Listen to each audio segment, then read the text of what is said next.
Friends, welcome back. तो देखते हैं आज की लेटेस्ट डिफेंस अपडेट्स। डीआरडीओ अग्नि 6 missile update, MK250 units induction, पाक एयरफोर्स हाई अलर्ट। अच्छा जी, चलो देखें, वीडियो शुरू करते हैं। वीडियो शुरू करने से पहले अगर आप चैनल पर नए हो और आपने अभी तक सब्सक्राइब नहीं किया तो जल्दी से पहले सब्सक्राइब के बटन और बेल आइकन को क्लिक कर लो ताकि आपको हमारे सारे न्यू वीडियोस के नोटिफिकेशन मिल जाएं जैसे हम अपलोड करें। अगर आपको वीडियो पसंद आता है प्लीज लाइक एंड शेयर। चलिए शुरू करते हैं। जय हिंद डिफेंस लवर्स। आज की टॉप हेडलाइंस कुछ इस प्रकार है। डीआरडीओ अग्नि 6 को डेवलप करने के लिए है पूरी तरह से तैयार। भारत का हाइपरसोनिक लाइट व्हीकल अपने इनिशियल ट्रायल्स के लिए रेडी।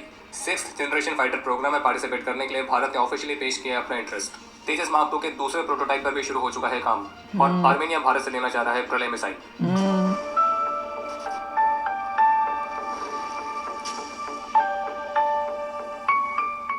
आज राजधानी में ANI ने नेशनल सिक्योरिटी समिट 2.0 को आयोजित किया था और इस इवेंट में भारत के defence secretary, DRDO chief, integrated defence staff के चीफ और अन्य सभी ऑफिशियल्स मौजूद थे। और इसी इवेंट के दौरान इन ऑफिशियल्स की तरफ से भारत के महत्वपूर्ण डिफेंस प्रोग्राम से संबंधित कुछ महत्वपूर्ण जानकारियां सामने आई है। पहला ये, जिसमें डिफेंस सेक्रेटरी श्री राजेश कुमार सिंह की तरफ से कंफर्म किया गया कि जो भारत का 5th generation fighter programme MK है, तो इसमें जो शॉर्टलिस्ट किए गए प्राइवेट सेक्टर प्लेयर्स हैं तो उनके लिए जल्द ही रिक्वेस्ट फॉर प्रपोजल यानी कि RFP जारी की जाएगी। और जिस तरह से MK की जो इनिशियल स्टेज है प्रोटोटाइप वाली, तो इसमें इस बार एक्चुअल को शॉर्टलिस्ट नहीं किया गया। तो ये जो एक महत्वपूर्ण शिफ्ट देखने को मिला है, तो उस पर डिफेंस सेक्रेटरी का कहना था कि भारत अपने भविष्य की कॉम्बैट एविएशन कैपेबिलिटीज को बिल्ड और स्केल करने की योजनाओं के तहत किसी एक सिंगल एंटिटी पर निर्भर रहने के बजाय मल्टीपल प्रोडक्शन लाइंस और कॉम्पिटिशंस पर जोर देता है। और उन्होंने इस बात को स्पष्ट किया कि भारत की लॉन्ग टर्म स्ट्रेटेजी के हिस्से के तौर पर ही एक सिंगल मैन्युफैक्चरर के ऊपर से जो जरूरत से ज़्यादा निर्भरता है, तो उसको अवॉइड करने के उद्देश्य के साथ ही भारत भी बाकी देशों की तरह ही उन ग्लोबल प्रैक्टिसेस को अपना रहा है जिसमें पैरेलल प्रोडक्शन कैपेबिलिटीज को मेंटेन करना शामिल है। जैसे कि अमेरिका, रशिया, चाइनीज, दुनिया भर के जो मुख्य डिफेंस प्रोड्यूसर्स हैं, तो सबके वहाँ दो सेपरेट कंपनीज में 2 फाइटर प्रोडक्शन लाइंस होती है। और इसलिए भारत भी अब इस ग्लोबल प्रैक्टिस को अपना रहा है। और बाकी जो कंसर्न था कि MK के प्रोटोटाइप वाली स्टेज में HAL मौजूद नहीं है, तो इस पर डिफेंस सेक्रेटरी का कहना था कि HAL के लिए बाद में से पार्टिसिपेट करने के लिए जो रास्ते हैं वो ओपन है। और हमें भी बेहद खुशी होगी कि अगर HAL MK की बाद की स्टेज से पार्टिसिपेट करता है, तो भले ही अभी वो प्रोटोटाइप की स्टेज में नहीं है लेकिन प्रोडक्शन स्टेज में उसको इमेजिन कर सकते हैं और उनके पास अभी भी इस प्रोग्राम में शामिल होने का चांस है। लेकिन उन्हें इस बात पर भी जोर दिया है कि इंडस्ट्री पार्टनर्स के बीच डाइवर्सिफिकेशन भी जरूरी है, क्योंकि सप्लाई चेन वाले रिस्क को कम करने में काफी मदद करता है और डिफेंस मैन्युफैक्चरिंग को और मजबूत करता है। इसके अलावा उन्होंने इस बात को भी कंफर्म किया है कि जो भारत है वो 6th जनरेशन फाइटर पार्टनरशिप की संभावनाओं को भी एक्सप्लोर कर रहा है। और इसमें 2 European 6th generation fighter programmes मुख्य रूप से शामिल हैं, जिसमें से एक है FCAS जिसमें फ्रांस, जर्मनी और स्पेन शामिल है और दूसरा प्रोग्राम है GCAT जिसमें UK, इटली और जापान शामिल है। और डिफेंस सेक्रेटरी का कहना था कि हमने अपना इंटरेस्ट दिखाया है और हम 6th जनरेशन फाइटर प्रोग्राम के लिए पार्टनरशिप करने पर विचार कर रहे हैं और अब देखते हैं कि आगे उनका रिस्पॉन्स क्या रहता है। इसके अलावा डिफेंस सेक्रेटरी की तरफ से ये भी कंफर्म किया गया कि भारतीय वायुसेना के जो महत्वपूर्ण गैप्स हैं उनको फिल करने के सारे प्रयास जारी हैं, चाहे वो फाइटर एयरक्राफ्ट की बात हो, रिफ्यूलर एयरक्राफ्ट की बात हो या फिर एवैक्स सिस्टम्स की। तो इन तीनों ही कैटेगरीज को प्रोक्योरमेंट साइकिल में रखा गया है और उन्होंने इस बात की उम्मीद जताई है कि इन तीनों ही कैटेगरीज में जो कॉन्ट्रैक्ट है वो अगले वर्ष के अंतर्गत साइन किया जाएगा। यानी कि इस स्टेटमेंट से कहीं ना कहीं संभावना दिख रही है कि जो 114 रफाल फाइटर्स वाली डील है, जो रिफ्यूलर एयरक्राफ्ट और एवैक्स सिस्टम वाली डील है, तो उसका भी साल भर का इंतजार और करना पड़ सकता है। ANI की नेशनल सिक्योरिटी समिट 2.0 में डीआरडीओ चीफ की तरफ से कंफर्म किया गया कि जो अग्नि 6 एडवांस्ड इंटरकॉन्टिनेंटल रेंज की बैलिस्टिक मिसाइल को विकसित करने वाली योजना है, तो डीआरडीओ इस योजना पर आगे बढ़ने के लिए पूरी तरह से तैयार है और अब बस उन्हें भारत सरकार के अप्रूवल का इंतजार है। यानी कि ये जो प्रोग्राम है ये पूरी तरह से भारत सरकार के निर्णय पर निर्भर है।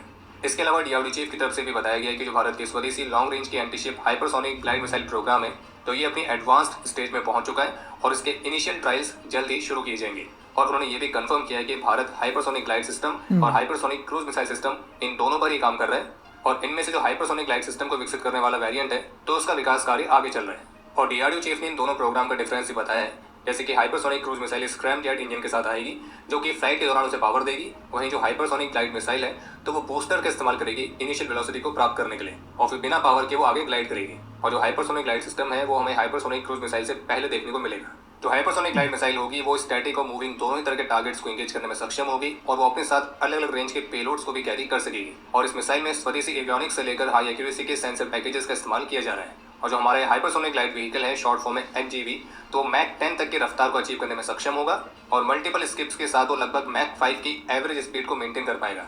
और इसकी लो ऑल्टीट्यूड फ्लाइट, हाई स्पीड और मैन्युवरेबिलिटी के कारण इस मिसाइल को दुश्मन के ग्राउंड और शिप बेस्ड रडार के द्वारा डिटेक्ट कर पाना बेहद मुश्किल रहेगा।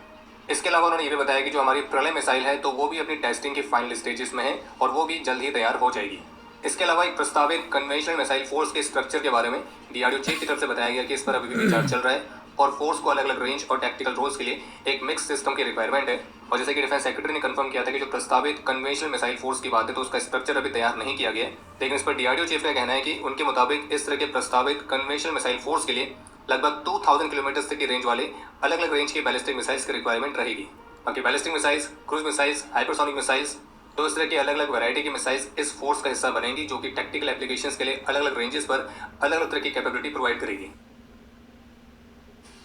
एएनआई के इसी इवेंट पर जब भारत के एडवर्सरीज के बीच बढ़े हुए कोऑर्डिनेशन पर प्रश्न पूछा गया, विशेष रूप से इक्विपमेंट सप्लाई और इंटेलिजेंस शेयरिंग के मामले में, तो इसके उत्तर में भारत के chief of integrated defence staff air marshal Ashutosh Dikshit का कहना था कि बिना ज़्यादा ओपन हुए इसका आंसर बस ये है कि हाँ, हम इस बात से पूरी तरह से अवेयर हैं कि हमारे एडवर्सरीज के बीच क्या चल रहा है और किस तरह से वो एक दूसरे के साथ हाथ मिला रहे हैं। और अगर आप केवल उनके इक्विपमेंट प्रोफाइल को ही देखेंगे तो भी आपको आंसर मिल जाएगा, क्योंकि जो हमारी वेस्टर्न एडवर्सरी है यानी कि ऑब्वियसली पाकिस्तान, तो उनके 80% ऑफ इक्विपमेंट हमारी नॉर्दर्न एडवर्सरी यानी कि चीन द्वारा ही सप्लाई किए गए और अब इसी तरह से इसमें टर्की भी शामिल हुआ है। बाकी इस इवेंट में डिफेंस सेक्रेटरी की तरफ से बताया गया कि उन्हें इस बात का पूरा विश्वास है कि जो भारत है वो 2029 तक 50,000 करोड़ रुपीस के डिफेंस एक्सपोर्ट टारगेट को भी अचीव कर लेगा और इस सेक्टर में ऑलरेडी हमारी जो ग्रोथ है वो ऊपर की तरफ जा रही है और 2030 तक डिफेंस एक्सपोर्ट का जो 50,000 करोड़ रुपीस का आंकड़ा है तो भारत इसको भी पार कर जाएगा।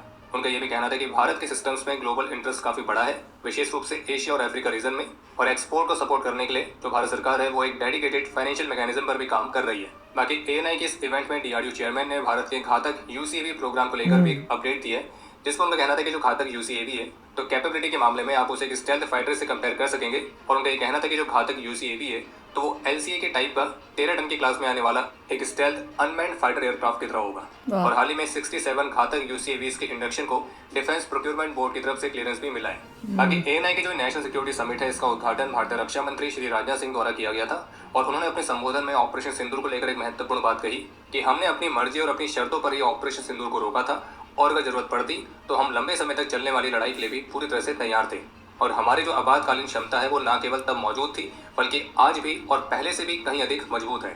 और उन्होंने इस बात पर भी जोर दिया कि कैसे ऑपरेशन सिंदूर के दौरान ब्रह्मोस से लेकर सर्विलियंस प्लेटफॉर्म्स तक जो एआई है यानी कि आर्टिफिशियल इंटेलिजेंस, तो उसे भी हर एक लेवल पर बहुत ही इफेक्टिव तरीके से इस्तेमाल किया गया था और जो एआई है वो हमारी सटीकता और घातकता को नई ऊंचाइयों तक ले गया है। जबकि आतंकवाद को लेकर भारतीय रक्षा मंत्री का कहना था कि आतंकवाद एक विकृत मानसिकता है और यह मानवता पर कलंक है।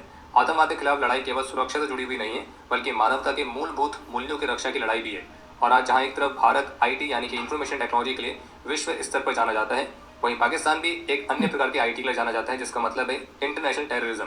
और रक्षा मंत्री का कहना था कि पाकिस्तान अंतर्राष्ट्रीय आतंकवाद का केंद्र है। इसके अलावा भारतीय रक्षा मंत्री ने बदलते हुए ग्लोबल ऑर्डर पर भी एक महत्वपूर्ण बात कही है कि जो एक नया वर्ल्ड ऑर्डर है यानी कि एक नई विश्व व्यवस्था, तो ये एक ऐसी दुनिया है जिसमें कोई व्यवस्था है ही नहीं और ऐसे में भारत को इस बदलती हुई विश्व व्यवस्था में और भी अधिक सतर्कता के साथ आगे बढ़ने की आवश्यकता है।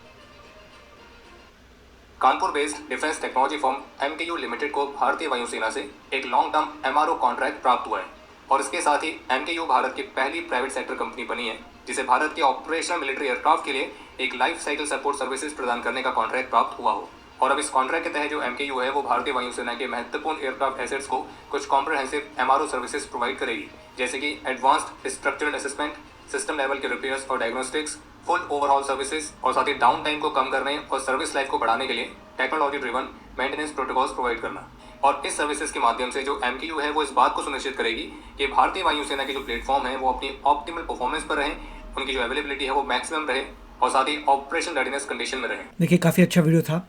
इसमें सबसे ज़्यादा बात आई अग्नि 6 की। अग्नि 6 बहुत ज़रूरी है, इंडिया के पास आनी चाहिए। ICBM है, उसकी रेंज जो है मेरे ख्याल से अभी जितनी बोल रहे हैं 12,000 है, बट आई थिंक 15,000 तक चाहिए होगी। कुछ लोगों ने ये भी कहा था, जैसे मैंने भी कहा था, कि चाइना के पास एक्चुअली अनडॉक्यूमेंटेड 20,000 तक की भी है। इंटरनेट में सर्च करें तो वो भी नज़र आ जाता है, मगर 15,000 की तो आपको चाहिए। उससे यस वर्ल्ड के दूसरे लोगों को तकलीफ़ होगी, बट हु केयर्स, आपको तो चाहिए पूरे वर्ल्ड में, अर्थ में कहीं पर भी उड़ाना हो आपके पास क्षमता होनी चाहिए उड़ाने की। दूसरी बारी है उसकी बात करें एमका की, जो HAL को नहीं मिला कॉन्ट्रैक्ट, वो ठीक है, बोल रहे डाइवर्सिफाई करना पड़ेगा। HAL का ट्रैक रिकॉर्ड इतना अच्छा नहीं है, इतना अच्छा होता तो बात ही क्या थी, क्योंकि उनका ट्रैक रिकॉर्ड अच्छा नहीं है, उनको मौका नहीं मिला है। अब ये बोल रहे हैं बाद में जब बनाएंगे तो देख लेंगे अगर आना चाहते हैं, but that is fine, that is जैसे सारा वर्ल्ड करता है। एंड ऑफ द डे उन्होंने बात की 6th जनरेशन की। 6th जनरेशन में भी यही है कि हम 2 पार्टीज़ हैं हमारे पास, एक जो है यूरोपियन है, जर्मनी, फ्रांस, तो तो उससे जो बात नहीं होने वाली तो फिर यूके की आ जाती है। तो देखते हैं क्या होता है, बट 6th जनरेशन का वो कंबाइन कर रहे हैं एमका के साथ, वील सी क्या होता है। बट इट इज़ ट्रू कि एमका के बाद आपको 6th जनरेशन में उस वक्त नहीं जाना, अभी से 6th जनरेशन में भी चले जाना है। बिल्कुल।